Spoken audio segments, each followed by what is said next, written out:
Hi students, we have seen the nature and purpose of diagnostic testing in the previous class. There are four main points. One is accuracy, without doing any error, exactly. Accuracy means very exact. That is 0.002 means exact answer. Speed of writing, how fast the student is able to write. Methods of work, there are several methods involved, no? Step 1, step 2, step 3, step 4, something like that. Whether the student is able to do all the steps. And second one and the last one is extent of the arithmetic process mastered. For example, subtraction, addition, multiplication, division, union, integration, and or differentiation. All these are known as arithmetic process. How much the student has mastered. So these are the four main points you have to know. Next is in the diagnostic testing, what exactly we are doing is analytical estimate of their achievements. Their achievement is there. You are going to do analyze them. What type of analysis? Analytical estimate. We will be seeing what is analytical estimate. Suppose you have given a monthly test, weekly test. So many tests you have done, right? You have given to your students. And then you have collected the feedback from the students, how much they have understood. Orally, whatever feedback they are telling, it is a qualitative analysis. And your answer sheets you are correcting, mathematics paper, it is a quantitative analysis. So you will be doing qualitative and quantitative analysis for the students. And after giving this, understood that this particular students are doing mistake. So it's not only that, you have to do it further. Not only locating the error, you have to further remedial classes, something you have to arrange for them. So it is not enough for teaching purpose, particularly with those learners who are slow learners. So with this group of learners, you are required to have more analytical estimate. What you are supposed to do is you have to do the more analytical estimate of their achievements. So first we'll see what is analytical estimate. Analytical estimate. For example, you have given a test to the students. That test consists of 10 questions. Okay, you are given some test to the students and the test consists of 10 questions and you have corrected the answer sheet. Okay, suppose there are 50 students in your class. So all the 50 papers you have corrected. The first question, 2 students did mistake out of 50. And the second question, only 1 student did the mistake. Third question, 3 students did. Fourth question, 2. Like this you keep on each and every question, that is item, you are going to analyze. You have seen that in the 6th, 10 students have done the mistake. 7, 8 students. 8th question, 9 students. That means many students have done mistake in this. But if you see the 9th and 10th question, there are 32 students out of 50, 32 students have done mistake. It is most of the students in your class, they found 9th and 10th to be very difficult and they were unable to solve. Okay, that means the teaching method adopted for this particular type of sums, students did not understand. Right? So this is what you analyze about yourself, not only about the students, and also analyzing about the teacher also. Because it is not student wise, each and every student, it is whole class. You took the whole class and you did the analysis. And you understood that 9th and 10th question, most of the students, they did mistake. And moderate error, they are 6th, 7th, 8th, many students, not all.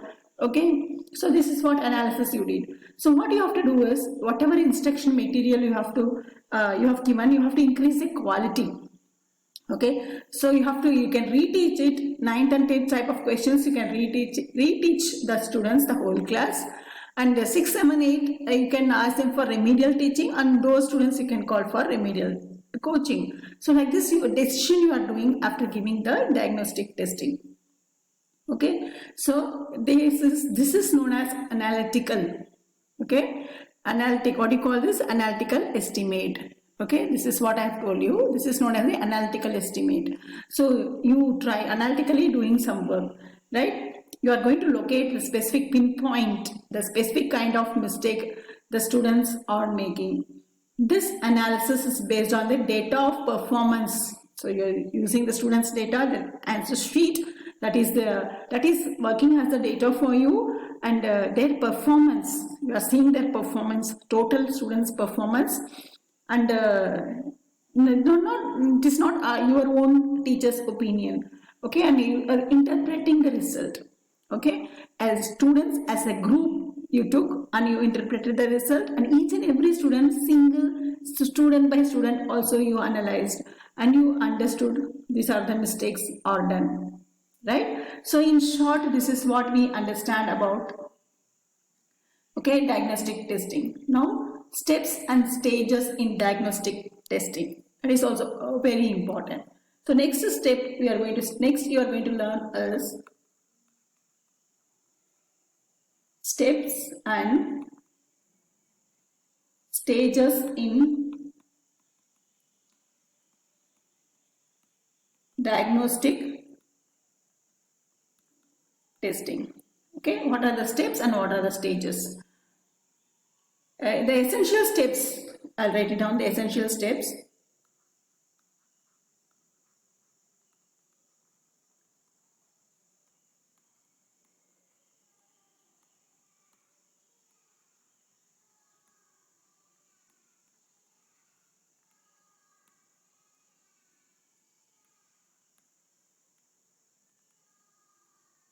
Okay, the essential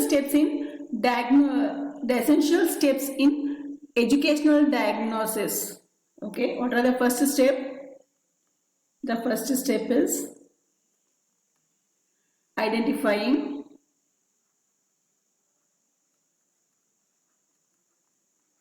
the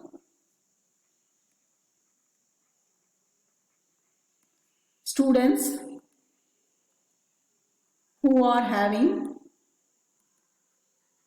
trouble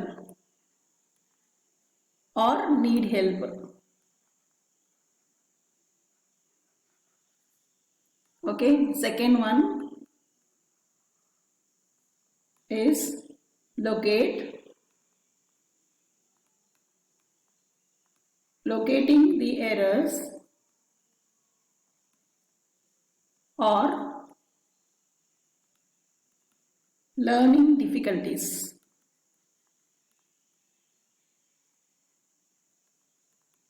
Okay, you are going to error, where exactly the student is doing error. That is your second step, right? And what is the third step? Discovering the casual factors of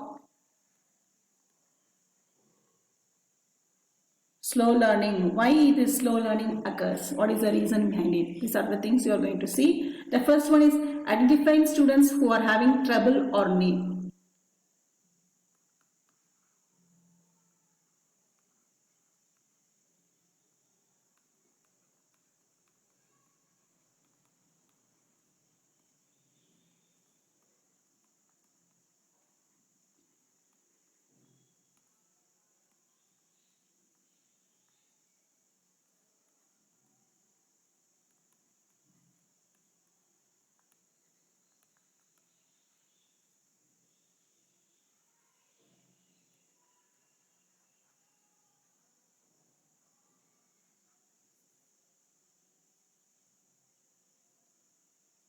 Okay, the first one we are going to see. So first you should know that learners who require help. Okay, for this you can administer a general achievement test based on topics already taught. What you should do? General achievement test.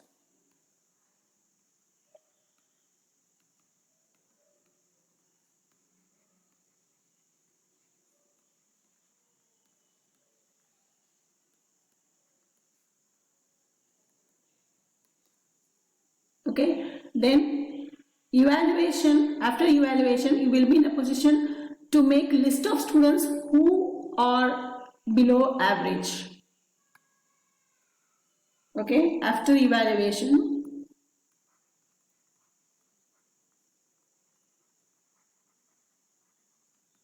you have administered the test, no, you have to evaluate it. So after evaluation, make list of students, okay,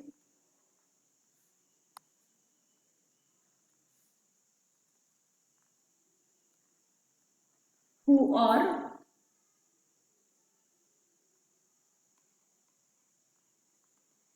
below average,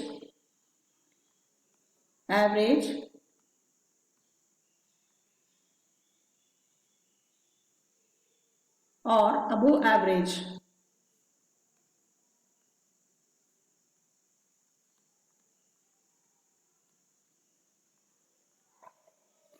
Okay.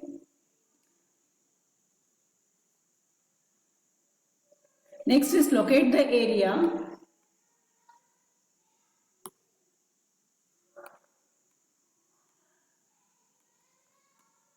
Locate the area where the error occurs.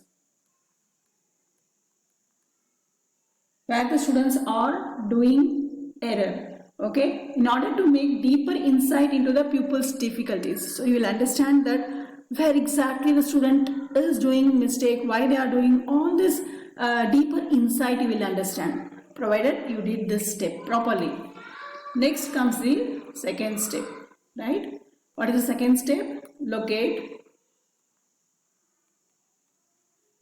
the errors or learning difficulties.